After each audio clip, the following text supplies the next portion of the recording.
ते आपल्या परिसराकरताच नव्हे तर हे मंदिर जे आहे ते निश्चितच अनेक नगरांसाठी, अनेक प्रदेशांसाठी, अनेक लोकांसाठी, अनेक मंडळांसाठी आशीर्वादाचा सबब ठरावा. Praise the Lord.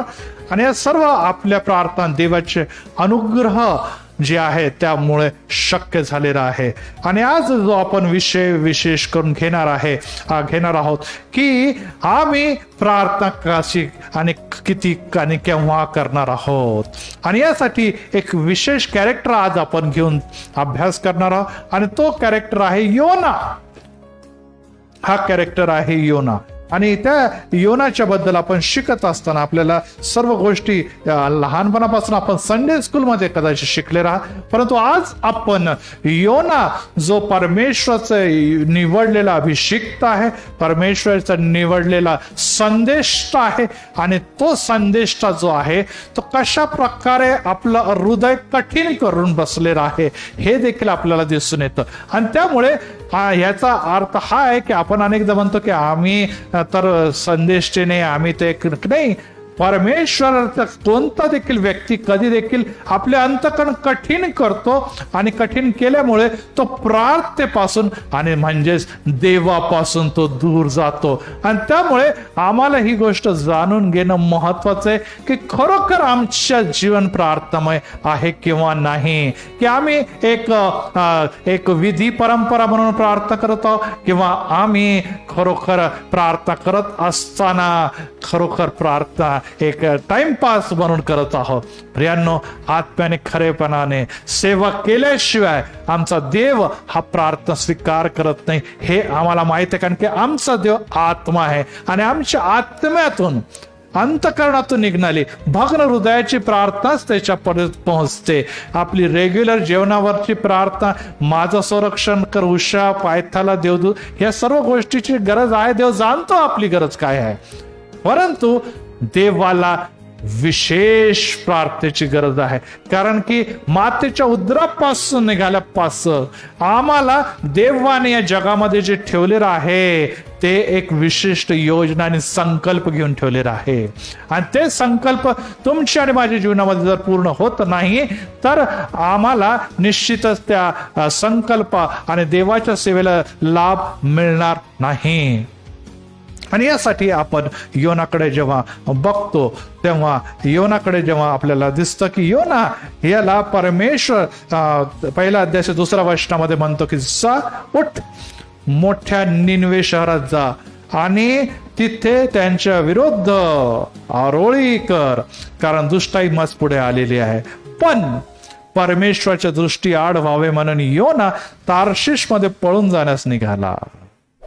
बघा, आता योना जो आहे तो जो आहे त्याला सांगितलं जायचं दुसरीकडे आणि तो निघाला आहे दुसरीकडे जाण्यासाठी.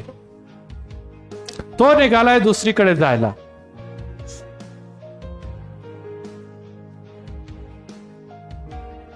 आणि त्यामुळे आम्हाला असं दिसून येतंय की ह्या सर्व गोष्टी आम्ही देवाची योजना जाणून खरोखर त्या मार्गाकडे जात आहे का नाही. आणि जर जात आहोत तर एक गोष्ट आम्ही लक्षात ठेवायला पाहिजे की तिथे जात असताना आम्ही देवाची जर आज्ञा पाळत आहोत, देव आमच्या समवेत आहे, तर आमचं जीवन प्रार्थनामय.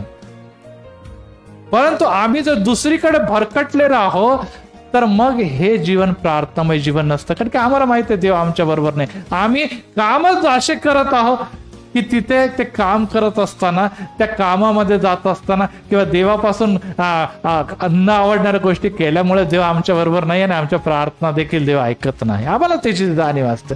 आम्ही करत आहोत पण आम्हाला माहिती आहे आमच्या जीवनामध्ये देवाला आवडणारं जीवन, देवाच्या योजनेमय जीवन नाही. आणि जर जीवन नाही तर मग आपल्या प्रार्थनेमध्ये देखील ताकद, विश्वास आणि बळाची कमी असते. मग ती प्रार्थना असते, परंतु ती प्रार्थना कशी असते?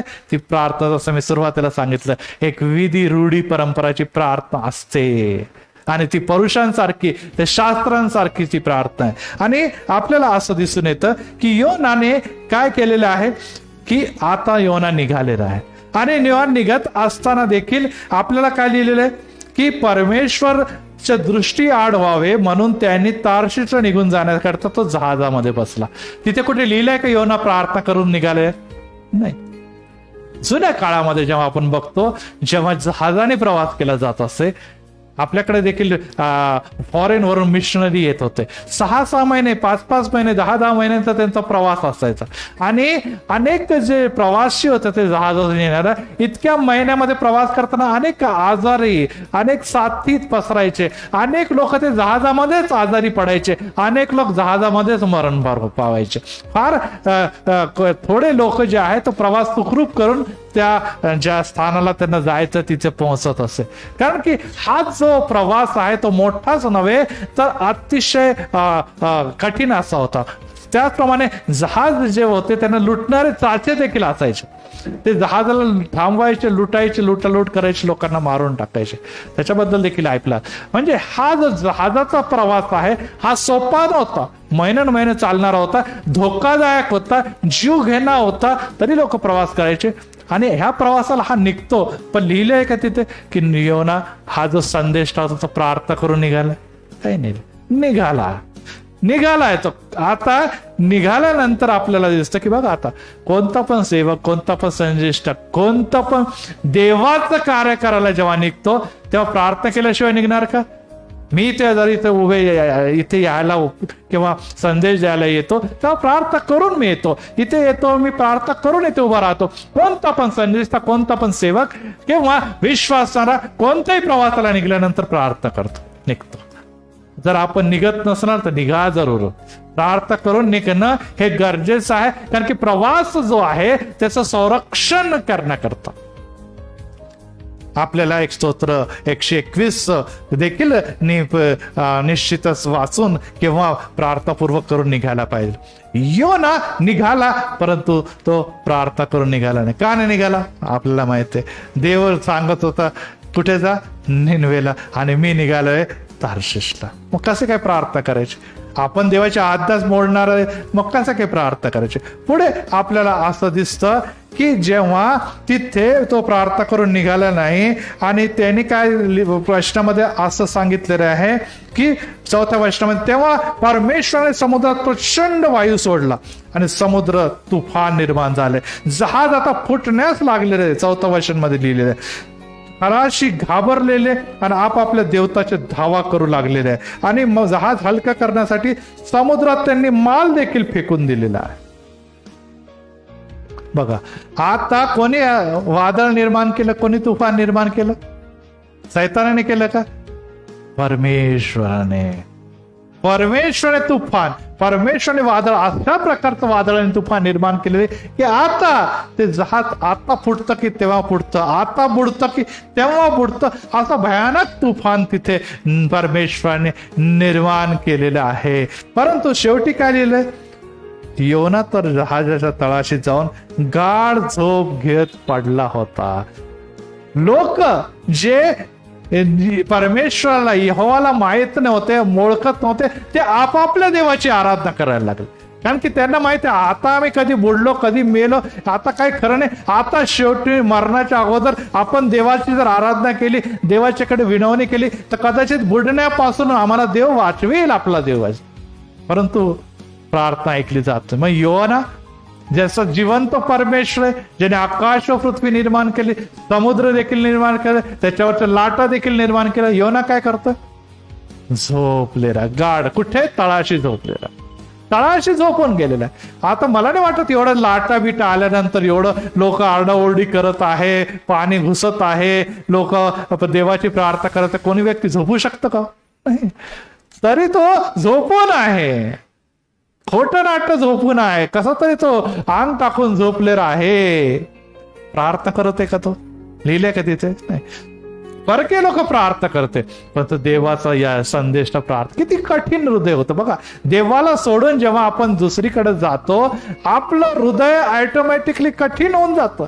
समस्या येतात, प्रॉब्लेम येतात, वादळ येतात, तुफान येतं, आम्ही म्हणतो नको नको नको, आम्हाला प्रार्थना नको बाबा, काही प्रार्थना करून फायदा नाही. कारण की आम्हाला माहित आहे की आपण पळून चालले रे, आणि तुफान वादळ आजच परमेश्वर सोडू शकतो, परंतु मनुष्य कठीण होऊन बसतो. कठीण होऊन बसतो आणि त्यामुळे आपल्याला आसन दिसतं की तो कठीण होऊन बसला. आता काय झालेलं आहे, सगळेजण म्हणे आपण चिठ्ठ्या टाकूया, बघू कोण आहे, कोणाच्यामुळे हे संकट आलेलं आहे. त्यांना काहीतरी एक कळालं किंवा काहीतरी त्यांना एक पटलं असेल की नाही हे संकट असं कधी येत नाही, काहीतरी प्रॉब्लेम आहे, आपण चिठ्ठ्या टाकून संकट आणणाऱ्या व्यक्तीला शोधूया. आणि जेव्हा चिठ्ठी टाकली, कोणाचं नाव सापडलं त्याच्यात? कोणाचं नाव सापडलं? योनाचं नाव सापडलं. कोणी सापडून दिला असेल परमेश्वराने, काही किती टाकलं तरी योनाचंच नाव नाही. 50 वेळ जरी उचललं तरी योनाच सापडला असता, कारण की आता परमेश्वराने त्यांचं नाव उघडकीस आणलेलं आहे. आणि चिठ्ठीत नाव उघडल्यानंतर तरी त्यांनी स्वीकार करायला पाहिजे ना. तेव्हा काय म्हणतो तो, त्यांनी विचारलं, हे कोणामुळे आले तू सांग, तुझा धंदा काय, तू कुठून आला, तू कोणत्या देशातून आला, तू कोणत्या लोकांपैकी आहे, सांग तुझं नाव कसं काय आलं. योना, तुझं नाव कसं आहे, तुझा धंदा, तुझा व्यवसाय कुठे चाललाय, कोणत्या देशाचा आहे. आणि बघा तो काय म्हणतो 9व्या वचनामध्ये, तो त्याच म्हणाला, मी इब्री आहे, मी इब्री आहे, ज्या स्वर्गातील देवाने समुद्र व कोरडी भूमी निर्माण केली त्या परमेश्वराचा मी उपासक आहे. बघा, संदेशाचा शेवटी संदेश आहे, त्याला माहित आहे संदेश काय द्यायचा, त्याला चांगल्याने माहित आहे. भले तो आज प्रार्थना करत नाही, परंतु त्याला माहित आहे की मी कोणत्या देवाचा याजक, कोणत्या देवाचा संदेश आहे. आकाश व पृथ्वी आणि समुद्र निर्माण करणाऱ्या देवाचा मी इब्री आहे आणि त्याचा उपासक आहे. प्रार्थना करत आहे का बाबा? नाही, अद्याप देखील प्रार्थना नाही. आणि मग तेव्हा त्यांना भीती वाटली, लोकांना भीती वाटली असं लिहिलेलं आहे.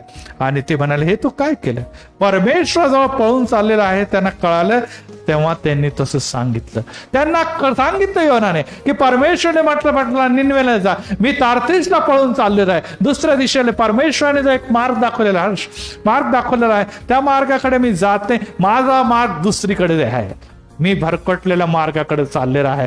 परमेश्वराचा मार्ग ह्या बाजूला आहे आणि माझा मार्ग ह्या दिशेला आहे. मी आहे तर देवाचा उपासक, देवाने मला पाठवलेले, देवाची योजना माझ्या जीवनामध्ये, परंतु मला देवाची योजना पाळायची नाही.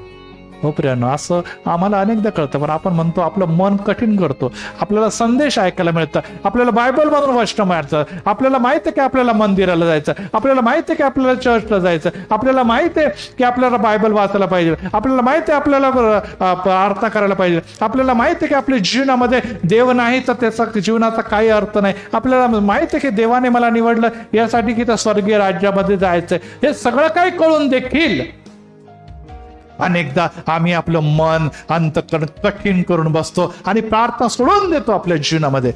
आणि या लॉकडाऊन मध्ये अनेक लोकांच्या बाबत ते घडलेलं आहे. आणि आज देखील ऑनलाईन अनेक लोक, परमेश्वर तुम्हाला आणि मला म्हणते की आता समय आलेला आहे, वादळे, तुफान आणि महासंकटाचा काळ आता जवळ येऊन ठेपलेला आहे. आता तरी कठीण हृदय बदला, आता तरी ते जीवनाकडे बघा जे प्रार्थनाशील जीवन किंवा प्रार्थना योद्धा जीवन करतं. देवापासून पळून तुम्ही कुठे जाणार नाही. का जाणार नाही? तर की तुम्ही जरी पळालं तर देव तुम्हाला सोडणार नाही. Praise the Lord. आमचा देव आमच्यावर प्रीती करतो. आम्ही कुठे जरी पळालो, तळाशी जाऊन झोपलो किंवा डोळे झाकून झोपलो किंवा गोधडी डोक्यावर घेऊन झोपलो, तरी देव म्हणतो मी तुझ्यावर प्रीती करतो, कारण की मी तुला निवडला आहे. Praise the Lord.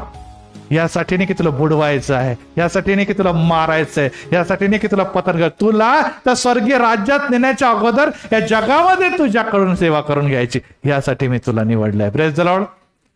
आणि देव तुम्हाला आणि मला सोडणार नाही. मग जर सोडून आपण दुसरीकडे येणार तर काय होणार?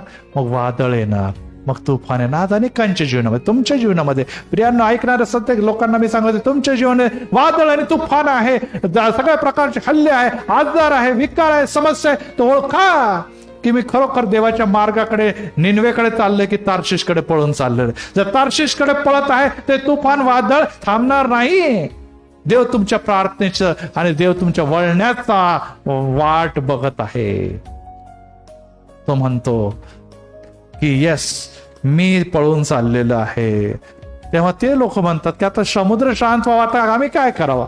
तू तर संदेश आहे बाबा, तू तर सेवक आहे, देवाची वाणी ऐकतो, देव तुझ्याशी बोलतो, आता आम्हाला तूच सांग की आम्ही काय करावं समुद्र शांत व्हावा. काय आम्हाला माहित आहे, जर ज्या देवाचं तू उपासना करतो त्यांनी तुझ्या वाणी ऐकणार आहे आणि तुला त्या संकटातून सोडण्याचा मार्ग देखील माहित असणार.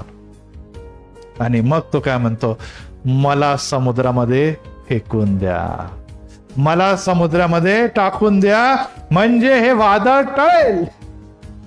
बघा, उपाय सुद्धा त्याला माहित होता. उपाय देखील माहित होता की समुद्रात मला फेकल्यानंतर तुम्ही बचावणार आहात, कारण की हे तुफान माझ्यामुळे निर्माण झालेलं आहे. हो प्रियांनो, प्रार्थना केली का त्याने? केली का प्रार्थना? अद्याप पण प्रार्थना नाही करायचे. मला मारून टाकलं तरी चालेल, मला पाण्यात फेकून दिलं, कारण की फेकण्याचा अर्थ त्याला कळत होता, पाण्यात फेकल्यानंतर तो काही बचावणार नाही. वादळ तुफानने जहाजच टिकत नाही, तर मनुष्य काय टिकणार? मी मेलो तरी चालेल, पण मी प्रार्थना करणार नाही. अनेक लोकांनी असं अंतकरण कठीण करून ठेवलंय प्रियांनो.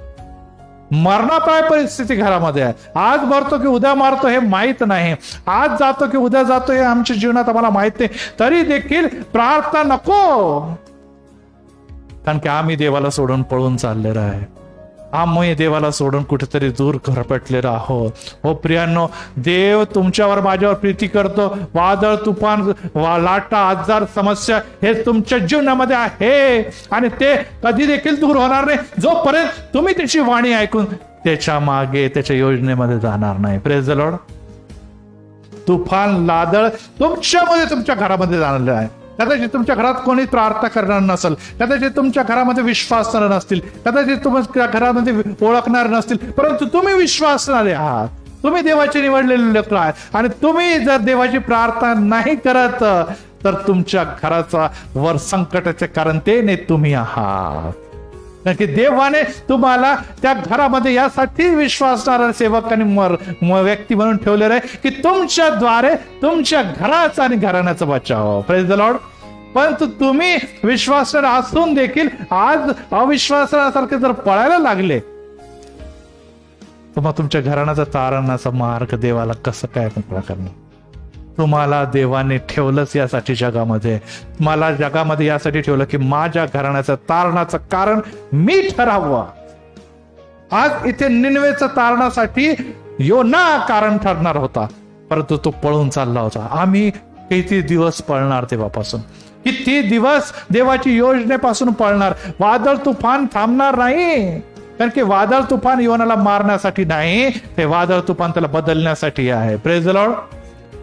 पण पाण्यात फेकलं तरी नो प्रेयर, पाण्यात फेकलं तरी नो प्रेयर. आणि मग आपल्याला असं दिसतं, मग त्या लोकांनी त्याला पाण्यामध्ये टाकलं आणि तेव्हा 14 वचन मध्ये ते परमेश्वराचा धावा करून म्हणाले. आता काय, पहिले काय करत होते ते आपापल्या देवाचा धावा करत होते. आता कोणाचा धावा करायला लागले ते परमेश्वरच. बघा, समुद्रामध्ये तुफान वादळ आल्यानंतर जेव्हा खवळत चाललेला समुद्र आहे त्याच्यामध्ये योनाला फेकून दिलेलं आहे, आता ते कोणाची धावा करणार आहे? त्यांना कळालं जीवन देव कोण आहे. आता त्या देवाचा धावा त्यांनी सुरू केलेला, परमेश्वराचा. आणि ते काय म्हणतात, मी तुला विनंती करतो की या माणसाच्या जीवामुळे आम्हाला मारू नको, मग निर्दोष जीवचा दोष आम्हावर आणू नको, कारण की तू परमेश्वर आहे, तुला इष्ट तेच तू करतो. बघा, जेव्हा तुम्ही सेवक दास आहे प्रियांनो, तुमच्या जीवनात मध्ये येशू आहे, परमेश्वर आहे, देवाची योजना आहे, तर तुमच्यामुळे प्रत्येक कार्यामुळे देव अद्भुत कार्य करणार आहे. तुमच्या सोबतच्या लोकांना कळणार आहे की खरोखर याचा देव जिवंत देव आहे. आणि हे विसरता कामा नये. जरी तुम्ही मन अंतकरण कठीण केलं, परंतु तुमच्याकडे बघून आज देखील बदलण्याची ताकद तुमच्या देवाच्या द्वारे प्रगट होणार आहे. आणि बघ काय झालेलं आहे, तेव्हा त्याला समुद्रात फेकून दिलं. 16 वचन त्या माणसाने, आणि समुद्र खवळायचा राहिला. समुद्र आता लाटा होता, उचलत होता. आता जहाज फुटतं की तेव्हा फुटल, लगेच थांबले राहिले. आणि खूप सुंदर 16 वचन आहे की आणि मग त्यांना परमेश्वराचा धाव पडला आणि त्यांनी परमेश्वर यज्ञ केलं आणि नवस देखील केलं. Praise the Lord. मनुष्य कठीण आहे, परंतु देवाचा सेवक आहे आणि देवाच्या सेवकाच्या प्रत्येक कार्याच्या द्वारे अद्भुत गोष्टी घडतात. तो पाण्यात फेकला गेला आणि जहाज राहिलं आणि लोक परमेश्वराचा धावा करत, नवस करत त्याची स्तुती करू लागलं. हो प्रियांनो, परंतु हा स्तुती करतो का? नाही. हा गेला पाण्यामध्ये, मरायला आता तयार आहे, परंतु मी बदलणार नाही, मी पुढे जाणार नाही. इतके हट्टी अनेकदा आम्ही होऊन जातो. आम्हाला माहिती आहे की आमच्या देव आहे, आम्हाला माहिती आहे आमचा जीव आम्हाला मदत करणार आहे, आम्हाला माहिती आहे की आमचा देव आमची प्रार्थना ऐकतो, आम्हाला माहिती आहे की आमच्याद्वारे देवाची योजना आहे, परंतु आम्ही करायला तयार नाही. आणि त्यामुळे काय होतं, आम्हीच प्रॉब्लेम मध्ये येतो आणि आमच्यामुळे आमचं घराणं आणि कुटुंब देखील प्रॉब्लेम मध्ये हे विसरता कामा नये. अनेकदा आपल्याला वाटतं की रे मी ते प्रार्थना करतो परंतु माझे लोक नाही. प्रार्थना करा, तुमच्या लोकांना देव बदलल, कारण की हे काम तुमचं नाही, ते देवाचं काम आहे. नुसतं तुम्हाला काम करण्याची गरज आहे, लोक बदलण्याचं काम देव करणार आहे. आणि त्यामुळे आम्हाला असं दिसतं की हा अद्याप देखील प्रार्थना करत नव्हता, परंतु जेव्हा त्याला समुद्रात टाकणं, एक मासा आला, परमेश्वराने तयार केला आणि मासाने त्याला गिळलं. आणि किती दिवस तो राहिला माशाच्या पोटात? 3 दिवस आणि 3 रात्र. प्रभू येशू ख्रिस्ताचं प्रतीक. 3 दिवस आणि 3 रात्र माशाच्या पोटात तो राहिलेला आहे. आणि माशाच्या पोटात राहिल्यानंतर आता त्याला वाटलं आता मी मेलो, कारण की पोटात गेल्यानंतर आता काय जगणार नाही. कोणी मासा तयार केला? परमेश्वराने. कशासाठी केला? त्याला गिळण्यासाठी. पण मारण्यासाठी होता का? नाही. अद्याप देखील परमेश्वराने त्याला सोडलं नव्हतं, कारण की परमेश्वराला माहित आहे की माझा याजक जो आहे तो माझी सेवा करणार, माझा निवडलेला सेवक माझी सेवा करणार. आणि 3 दिवस 3 रात्र त्याला आता असं वाटलेलं आहे, कारण की दुसऱ्याच वचनामध्ये 2:2 मध्ये तो लिहितो की हे परमेश्वरा, आपल्या संकट अवस्थेमध्ये परमेश्वराचा मी धावा केला, तेव्हा त्यांनी माझे ऐकले आणि अधोलोकाच्या उदरातून मी आरोळी मारलेली आहे. त्याला वाटलं की आता मी नरकात गेलोय, कारण की मी देवाची आज्ञा पाळली नाही. आता मी अधोलोकात गेलोय, कारण की मी देवाची आज्ञा पाळली नाही. आणि आता तो म्हणतो की परमेश्वरा, मी तुझा धावा करतो. लोक बघा किती उशीर लागला. नरकामध्ये आपण गेल्यानंतर किती धावा केला तर वाचू शकतो का? नाही वाचू शकत. संपलं, जीवन संपलं, मेलं. किती धावा करा, काही करा, मग काही होणार नाही. जोपर्यंत जीवन आहे तोपर्यंत तुम्हाला धावा करता येईल, जोपर्यंत तुम्हाला जीवन आहे तोपर्यंत तुम्हाला प्रार्थना करता येईल, जोपर्यंत तुम्हाला जीवन आहे तोपर्यंत देवाची सेवा करता येईल. एकदा जीवन संपलं त्याला काहीच अर्थ राहणार नाही, कारण की जर तुम्ही देवाची योजनेत आहात आणि त्याची सेवा केली तर देवाच्या राज्यात नाही केली तर मग न्यायासनाच्या समोर उभा राहून तुम्हाला ते नरकी यातना भोगायला तयार राहायला पाहिजे. आणि इथे त्याला वाटतं की आता माझं संपलं, तरी देखील तो धावा करत आहे, तरी देखील तो धावा करत आहे. हो प्रियांनो, आम्ही केव्हा धावा करणार? आम्हाला माहित आहे का आम्ही कुठे चालले राहो? तुम्हाला माहित आहे का तुम्ही कुठे चालले राहा? काय देवाने काय कोणत्या कारणासाठी तुम्हाला? तुमचं निनवे कुठे आहे? तुमचं घर तुमचं निनवे, तुमचे मित्र तुमचे निनवे, तुमचे शेजारी तुमचे निनवे, तुम्ही जिथे काम करता तिथे निनवे आहे, तुमचा संसार तुमचा निनवे. यस, त्या लोकांना देवाची गरज आहे, कारण की त्यांच्यामध्ये अधर्माने पाप वाढलेले आणि ते बदलण्यासाठी देवाने तुम्हाला या जगामध्ये ठेवलेलं आहे. Praise the Lord. परंतु आम्ही निनवेला न जाता तार्शिसकडे पळायचा प्रयत्न करतो. इयोब याचा 42वा अध्याय आणि 10वं वचन कोणतरी वाचा. त्यामध्ये खूप सुंदर असं लिहिलेलं आहे की काय होतं प्रार्थनेच्या द्वारे. बघा, इयोब 42:10 शेवटला अध्याय. इयोबाने आपल्या मित्रांसाठी प्रार्थना केली, तेव्हा परमेश्वराने इयोबाच्या दुःखाचा परिहार केला. पूर्वी इयोबाची मालमत्ता होती, तिचा दुप्पट परमेश्वराने तिला दिला. इयोबाने काय केलं म्हणे? कोणासाठी प्रार्थना केली? मित्रांसाठी. कोण होते मित्र? जे त्याला दोषी ठरवत होते. त्या मित्रांसाठी इयोबाने प्रार्थना केली, तेव्हा परमेश्वराने इयोबाचा दुःखाचा काय केलेला आहे? परिहार केलेला आहे.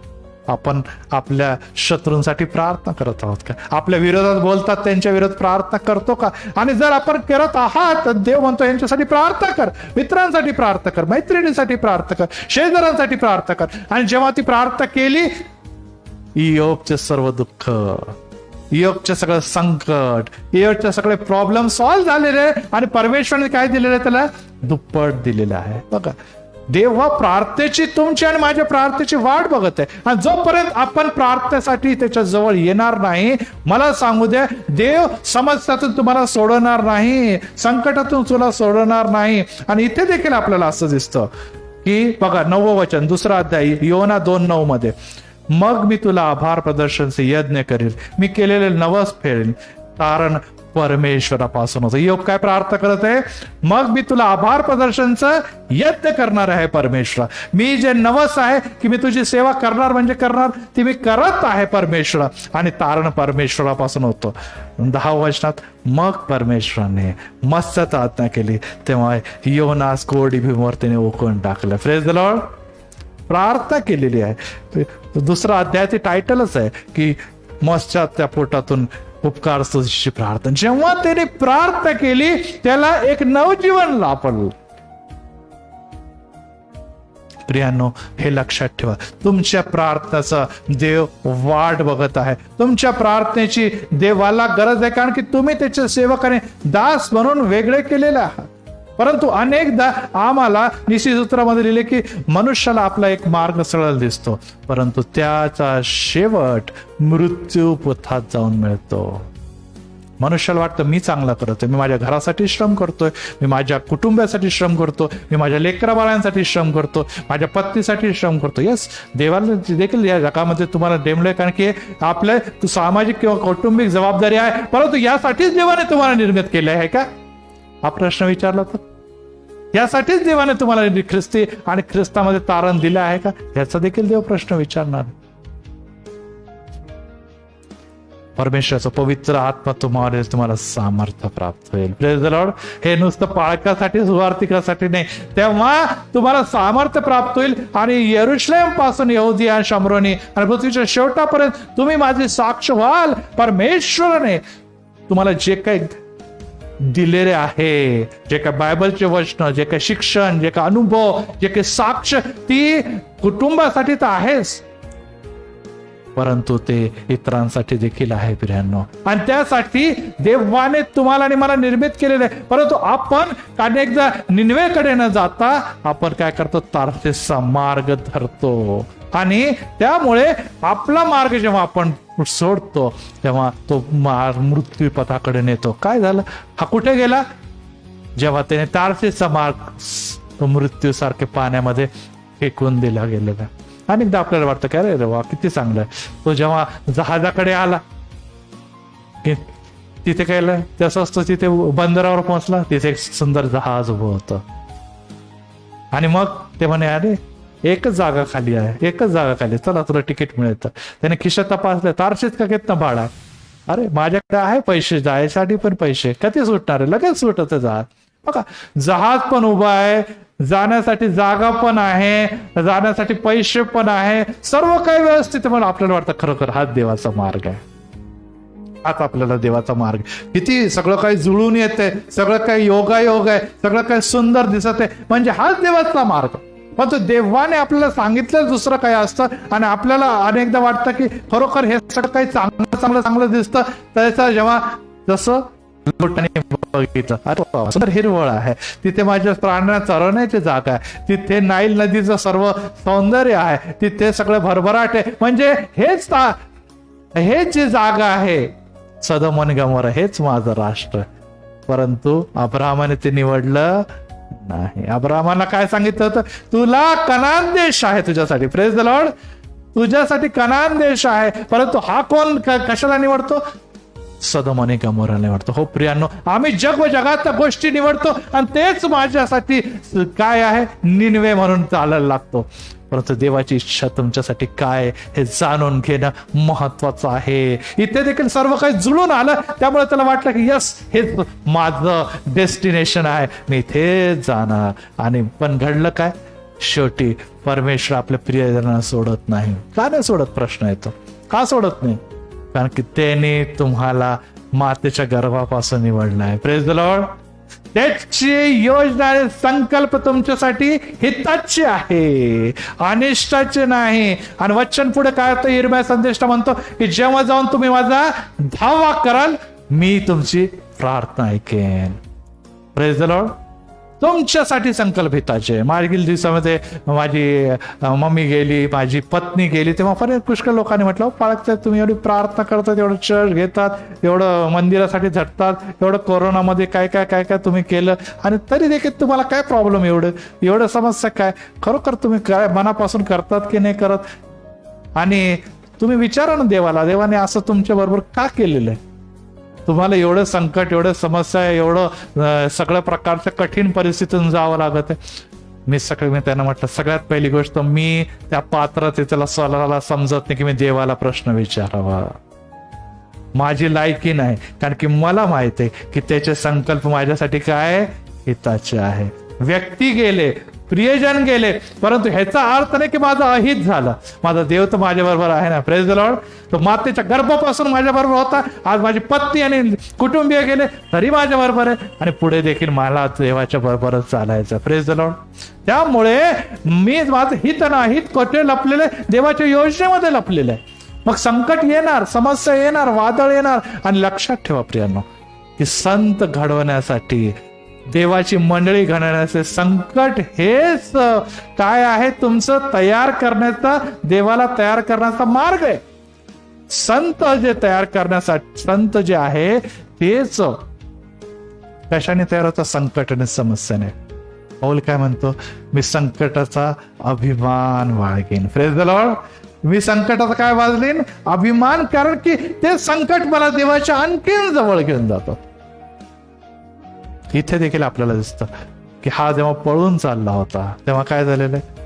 देवापासून जेव्हा पळतो तेव्हा मग प्रार्थना सुटते, बायबल वाचणं सुटतं, जगिक गोष्टी सुटतात, आणि मग काय होतं? आपण देवाच्या योजनेपासून भरकटून जातो. पण देव तुम्हाला सोडत नाही, कारण की तुम्ही आणि मी त्याच्या रक्ताचे खंडणी देऊन त्याने विकत घेतलेले लोक आहात. Praise the Lord. रक्त अमोल आहे, येशूचं रक्त अमोल आहे, त्यांनी तुम्हाला आणि मला त्याच्याद्वारे विकत घेतलेले आहे, आणि ते रक्त व्यस्त जाऊ देणार नाही. त्यामुळे तो प्रीती आणि करुणेने तुम्हाला कवटाळून ठेवतो, पण आम्ही त्याचा हात सोडून पळतो, आम्ही त्याचा हात सोडून पळतो. देव म्हणतो की मी तुझ्यावर प्रीती करतो. कदाचित तुझे तानेले बाळाच्या मातेला त्याचा विसर पडेल, परंतु मी तुला सोडणार नाही. मी आपल्या तळ हातावर तुझं नाव करून ठेवलेलं आहे. Praise the Lord. ते नाव तुला तर स्वर्गीय राष्ट्रापर्यंत घेऊन जाणार आहे, हे तू जाणून घे. संकट आहे, समस्या आहे, प्रॉब्लेम आहे, वादळ आहे, तुफान आहे, यस, परंतु त्याचा अर्थ हा नाही की मी तुला सोडलेला आहे. का आहे हे जाण. तू तर नाही सोडलंय ना मला, तू तर नाही माझा त्याग केला नाही, तुझ्या योजनावर तू नाही ना, आणि जर तू केला आहे तर फिर. आणि जेव्हा ती मासा त्याला निनवेमध्ये ओतते, मग तू पळाला का परत? नाही. मग त्याने ते कार्य केलेलं आहे. का? कारण की त्याने नवस केला होता की यस परमेश्वर, आता मला कळालेलं आहे, मला आता जर जीवन मिळालेलं आहे तर माझ्या देवामध्ये जीवन मिळालं, आणि ते जीवन जर मला मिळालेलं आहे तर मी आता निनवेमध्ये जाणार. Praise the Lord. निनवेमध्ये जाणार. आणि त्यामुळे प्रियांनो ही गोष्ट देखील महत्वाची आहे की प्रार्थना करणं तुम्ही आणि मी कधी देखील सोडता कामा नये, प्रार्थनेपासून दूर जाता कामा नये, कारण की प्रार्थना हे आमच्या जीवनातला महत्वाचा आणि महत्वाचा भाग देखील आहे, आणि त्यापासून कधी देखील आपण आपल्या जीवनामध्ये दूर जाता कामा नये. परंतु कधी कधी काय होतं प्रियांनो, कधी कधी आपण प्रार्थना करतो आणि म्हणतो प्रभू किती प्रार्थना करायची, प्रार्थना करून करून मी थकलो पण उत्तरच मिळत नाही मला. एकच विषय घेऊन मी आज 20 वर्षापासून, 10 वर्षापासून, 15 वर्षापासून प्रार्थना करते, रडून प्रार्थना करते, पण नाहीच उत्तर मिळते परमेश्वर. आता दुसरी बाजू, आता पळत होता, परंतु काही लोक जे प्रार्थनाच करत आहे, प्रार्थना करत आहे, परंतु त्यांना उत्तर मिळत नाही, आणि मग आपण म्हणतो अरे जा काय, देव ऐकत नाही, देव उत्तर देत नाही, मी अश्रू ढाळते, मी रडते, मी त्याच्याकडे मागते, आणि मग शैतान म्हणतो अरे देव नाही ऐकणार तुझं, तू पापी आहे, तू अयोग्य आहे, अपात्र आहे, तुझ्या प्रार्थना ऐकल्या जाणार नाही, तुझे दोष बघ, तुझे गुन्हे बघ, तुझे अपराध बघ, आणि प्रार्थना ऐकली जाणार नाही. आणि त्यामुळे मग आपण विश्वास गमवून बसतो, आपण विश्वास गमवून बसतो, आपल्याला वाटत नाही अरे नाही होत, काही होत नाही. आणि अशा प्रकारे जेव्हा आपण निराश होतो, देवाची योजनेपासून आपण काय होतो, दूर जातो. शैतानाचा सगळ्यात मोठा हत्यार काय? निराशा निर्माण. तुमच्या आणि माझ्यामध्ये निराशा निर्माण, नाही होणार, नाही बदलणार. प्रार्थना केली, यांच्याकडून प्रार्थना करून घेतली, त्यांच्याकडे प्रार्थना केली, बायबल वाचलं, सगळं काय करून बसलं, नाही मिळत उत्तर. आणि अशामुळे आम्हाला अनेकदा असं वाटतं की आता मग जगण्यापेक्षा मरणं बरं. अनेक लोक हेच म्हणतात काय आता देव जगून काय फायदा नाही, सगळं दुःख इकडे दुःख तिकडे दुःख, मुलांकडून दुःख, मुलीकडे दुःख, नवऱ्याकडून दुःख, कुटुंबाकडून दुःख, सगळीकडून दुःख, आरोग्य नाही, रडणं, आणि काय फायदा मग फायदा, चला त्यापेक्षा मरून जायला बरं. आपल्याला एलियाच्या बद्दल मी पूर्ण सांगितलं की एलिया पळतोय, शत्रू इजबेल राणीच्या तिच्या मागे लागले. तो काय म्हणतो, परमेश्वर मला पुरे झालं, आता मला तू घेऊन जा. परमेश्वराने त्याला मरू दिलं का? परमेश्वर नाही, अद्याप तुझी सेवा बाकी आहे एलिया. एलिया तुला अद्याप संदेष्टा आणि राजा नेमायचा. एलिया तुला मी सोडणार नाही. तू जरी एकटा राहिलेला आहे, तुझ्या घरामध्ये एकटा आहे, तू राष्ट्रामध्ये एकटा आहे, परंतु लक्षात ठेवा की मी तुला सोडलेलं नाही. मी तुझ्याद्वारे कार्य करून घेणार, म्हणजे करून घेणारच आहे. आणि त्यामुळे प्रियांनो आम्ही ही गोष्ट लक्षात ठेवायला पाहिजे. त्याचप्रमाणे योब देखील म्हणतो की आता किती दुःख क्लेश, परमेश्वर मला मरू दे. परमेश्वर म्हणतो नाही, तुला मला दुप्पट द्यायचं आहे. Praise the Lord. तुला मला दुप्पट द्यायचं आहे, मी तुला सोडणार नाही. वेळ येणार आहे, कष्टातून जा, अग्नीतून जा, परंतु मला सोडू नको. माझ्यावर विश्वास राहा, कारण की अग्नीतून पारख झाल्याशिवाय सोनामध्ये चकाकी येत नाही. संताच्या जीवनामध्ये तापल्याशिवाय, समस्यातून गेल्याशिवाय उत्तर मिळत नाही. ही गोष्ट देखील जाणून घेणं महत्वाचं आहे. आणि त्यामुळे प्रियांनो, आज जर तुम्ही प्रार्थना करत आहे, आज जर मी तो विश्वास प्रणाली दाखवत आहे, तर आम्हाला उत्तर देव देणार आहे, कारण की माझा देव विश्वासू आहे. तो कधी देखील मला सोडत नाही. तर दोन भाग आपण बघितले. एका बाजूला हा पण सेवक आहे, हा पण सेवक आहे, हा पण संदेष्ट आहे, तो पण संदेष्ट आहे. एका बाजूला संदेष्ट प्रार्थना करणं बंद करतो आणि आपल्या इच्छेने पळत आहे, परंतु देव काय करत, त्याला परत एक वार संकट आणि समस्याच्या द्वारे आपल्या योजनेमध्ये घेऊन उभा राहतो आणि योजना पूर्ण करून घेतो. दुसऱ्या बाजूला प्रार्थना करतो पण उत्तर मिळत नाही. परमेश्वर त्याला म्हणत आहे की घाबरू नको, मी तुला सोडलेलं नाही, मी तुझा त्याग केलेला नाही, आणि वेळ आल्यावर मी तुझं निश्चित उत्तर देणार आहे.